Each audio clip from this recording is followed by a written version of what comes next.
চণ্ডী দাসে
খাইতে দিলেন। দেওয়ার পরে ইব্রাহিম খাইতেছে, ওই বাদশাহ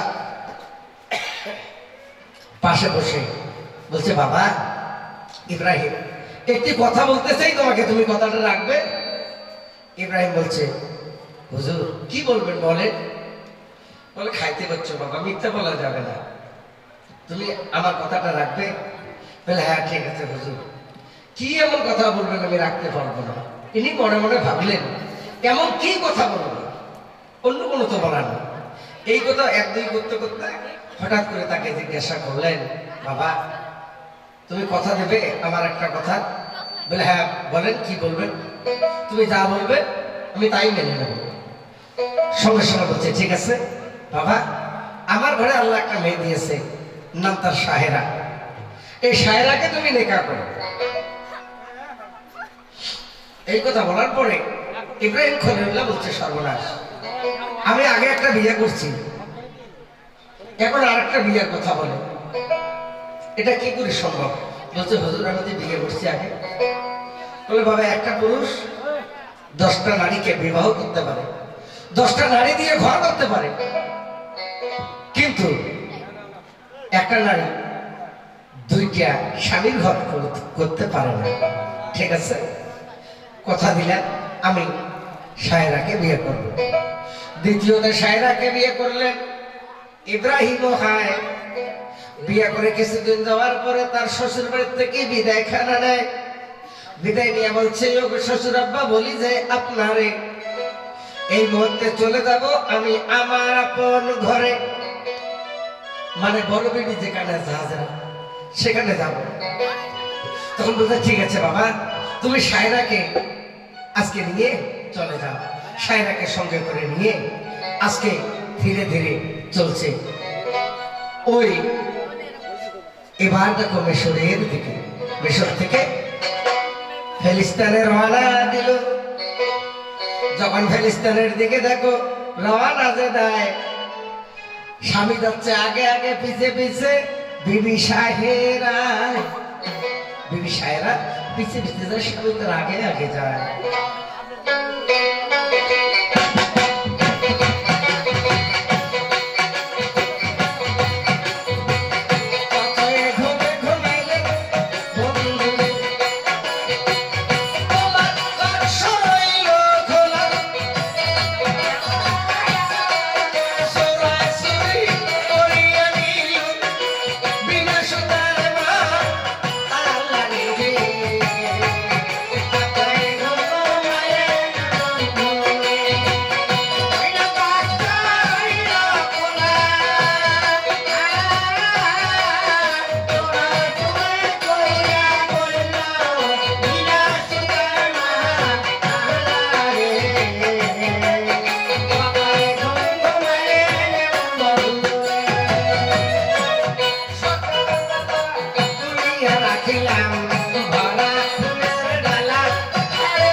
ছোট বিবি সায়রাকে নিয়ে যখন বড় বিবির কাছে চলে যায়, এমন টাইমে লক্ষ্য করে দেখে বিবি হাজেরায় স্বামী যে আসতেছে, স্বামীর পিছনে একটা নারী দেখা যায়। এই নারীটি বিরাবার কি? এই কথা বলার পরে স্বামী যখন কাছাকাছি আসিল চলিয়া, এমন টাইমে কি ঘটনা গেলেন ঘটিয়া, স্বামীর সামনে এসে স্বামীকে দেখে সালাম আলকে দিলেন, স্বামী হুজুর আসসালামু আলাইকুম ওয়া রাহমাতুল্লাহি ওয়া বারাকাতুহু।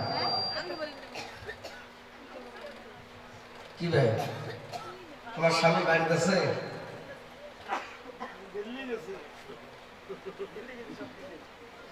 তোমার স্বামী বাড়িতে নেই কারো?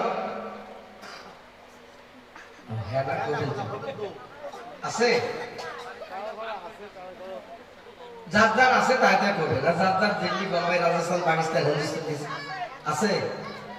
বলতো একটা নারী বললেন আমার স্বামীর সাথে তো প্রত্যেকদিন দেখা হয়, তোমরা না দেন উনি এখন নিশ্চয় সালাম আলকি দেন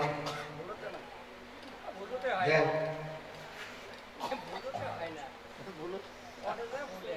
কারণ আজকে একটা সালামের মধ্যে 100টা নেকির বিজনেস হয়। 100টা নেকি মানে লেনদেন। যে ব্যক্তি সালাম দেবে সে ব্যক্তি 90টা নেকি পায়, যে ব্যক্তি ফিরে সে ব্যক্তি 10টা নেকি পায়। সায়রা পিছনে হাজরা এখন আসে স্বামীকে বলছে, ওগো দেখো কেমন জ্ঞানী নারী, ওগো তোমার পিছনে যে নারীটা আসতেছে এই নারীটা এই মেয়েটা কে? ফলে দেখো বেবি উনি তোমার ছোট্ট বোন, ওনাকে আমি দ্বিতীয়তে শাদী করেছি, বিয়ে করেছি। বেবি হাজরা বলছে ঠিক আছে। স্বামী তাকে যখন নিয়ে আসছো, আপনি 10টা পুষতে পারো, 10টাকে আনতে পারো, তাতে আমার কোনো দুঃখ নেই, ঠিক আছে তাকে নিয়ে আসো, আমি কিছু রান্না করি। দূর থেকে আসলে সুন্দর করে 3 জনে বসে খানা খাও। তোমার স্বামী যদি বিয়ে করে বাড়ি ধরে এসেছিলে, তোমরা থাকতে কি করলে না? কি ভাই হয় স্বামীর একদিন নাহলে মোর একদিন, মানে বিশাল বাজি গেলে গ্রামের মানুষ কাবার থেকে সকালকে চাপাইলে না। তাই দেখো যখন এই কথা বললো, বলার পরে ওই ধরনের নারী হলো সায়রা।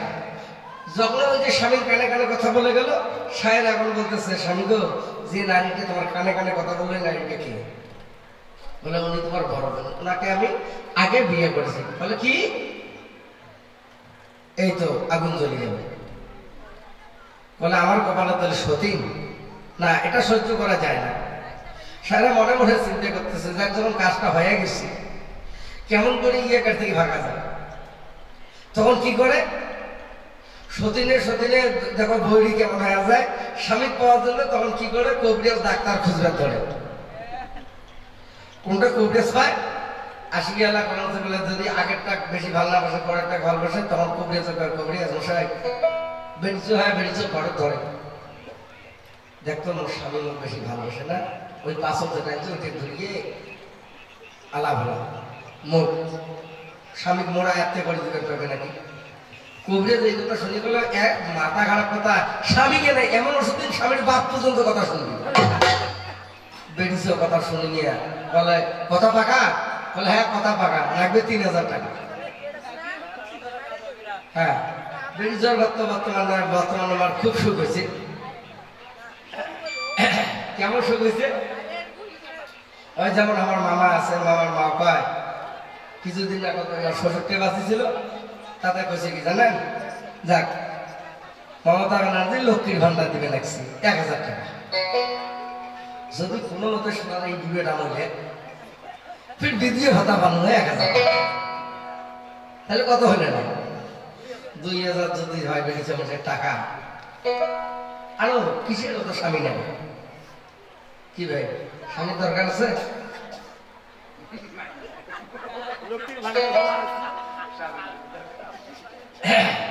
তাহলে দেখো কি ঘটনা ঘটছে।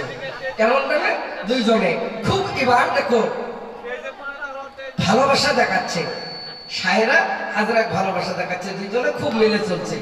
স্বামী বলে না, দুইটার মধ্যে তো কেসাল নাই, খুব ভালো আছে। কিন্তু তলে তলে সায়রা বলতেছে সতীনও কেমন করে ভাগা যায়। এইরকম করে কিছুদিন যখন যায়, ইব্রাহিম খলিলুল্লাহ আল্লাহর কাছে ফরিয়াদ করছে, আল্লাহ এক এক করে দুইটা বিয়ে করলাম, একটারও ঘরে কি সন্তান নেই? আমি কি নিঃসন্তানী হয়ে থাকবো? হে আল্লাহ, তুমি যদি আমার ঘরে একটা সন্তান দাও, আমি ওয়াদাবদ্ধ, আমি আল্লাহর ওয়াস্তে কোরবানি দেব। কিন্তু সে বললো না, আমি উট দেবো না, দুম্বা দেবো না, বকরি দেবো না, ভেড়া দেবো না, গাভী দেবো। ইনি বললেন, আল্লাহ তুমি যে আমার ঘরে একটা সন্তান দাও, আমি আল্লাহর ওয়াস্তে কোরবানি দেব। দেখছেন মানুষের কথা বলার মধ্যে কেমন ভুল আছে, কথা বলার মধ্যে কিরকম ভুল। বলছে একটা সন্তান দাও, আল্লাহর ওয়াস্তে কোরবানি দেব। তিনি মুখে বলেন নাই উট দেবো কি দুম্বা দেবো, আল্লাহ কুলবুতি কলম দিয়ে লিখে রাখলেন। জিবরাইল আলাইহিস সালামকে বলতেছে, জিবরাইল যাও আমার দোস্ত ইব্রাহিমের কানে যে একটা সংবাদ দাও, একটা বার্তা পৌঁছাইয়ে দাও, একটি সন্তান তার ঘরে দেওয়া হবে। এই সন্তানটা বিরাট ভাগ্যবান, এই সন্তানের মা যে নারীটা হবে তার ১৪ গোষ্ঠী বিদেশে জান্নাত। ইব্রাহিমের কানে যখন এই বার্তা এই সংবাদ দিলেন, বিবি কয়টা, তার বউ কয়টা ইব্রাহিমের? কেন কয়টা বউ?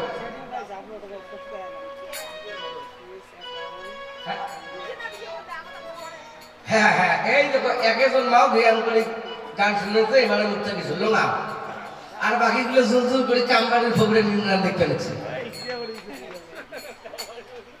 বুঝছেন, জ্ঞান করে সোনা খায় কি যাতে কি হবে লাগছে। দুইটা বউ ঘরে, ইব্রাহিম চিন্তা করে, আল্লাহ বলল এই সন্তানের মা যে নারী হবে তার ১৪ গোষ্ঠী জান্নাতে যাবে। এখন কার ঘরে সন্তান দেওয়া ভালো হয়? হাজরা ওখানে, সায়রা ওখানে। দুইটা বেবি বলছে, সায়রা বলছে না, স্বামী আজকে রাত্রে আমার ঘরে থাকবে, ওই সন্তানের মা আমি হব, আমার ১৪ গোষ্ঠী জান্নাতে যাবে। দেখছেন এমন কেন? হাজরা বলতেছে এটা হয় না, আমিও নারী সেও নারী, দুইজন কারে স্বামী। একটা কাজ করো স্বামী, তুমি একটা ভাগ করে দাও, তাহলে ক্যাসাল হবে না, তাহলে দুইজনে পাবো। তখন বলছে কি দুইজনে পাবে? বলে হ্যাঁ। তখন ইব্রাহিম খলিলুল্লাহ মনে মনে চিন্তা করলো তাহলে দুইজনের ঘরে থাকতে হবে। তখন ইব্রাহিম খলিলুল্লাহ বলছে ঈশার থেকে রাত্রি 12টা পর্যন্ত কে কোন নারী রাখবে, আর রাত্রি 12টা পর্যন্ত থেকে ফজর পর্যন্ত কে রাখবে, তোমরা দুইজন ভাগ করে নাও। এই কথা বলার পরে সঙ্গে সঙ্গে বলছে